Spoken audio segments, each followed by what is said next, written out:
एक ही दुल्हा सुंदर दुल्हा मंडप बीच बैठल मंडप बीच बैठल एक ही दुल्हा सुंदर दुल्हा चौकवा चढ़ी बैठल चौकवा चढ़ी बैठल कहाँ बड़ी सुबही सुंदर सुबही महल आबा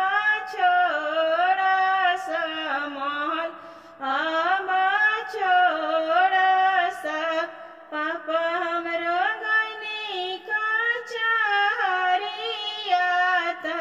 भैया कवल जे गईले मम्मी गईली शिव के पूजन करे महल कैसे छोड़ी महल कैसे छोड़ी पापा तारा कचहरिया से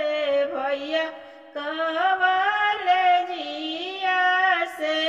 मम्मी अली शिव के पूजन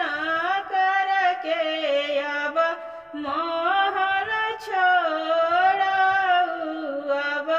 महल छोड़ऊ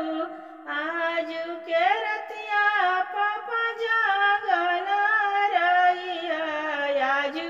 बेटी चोरी हो जाइए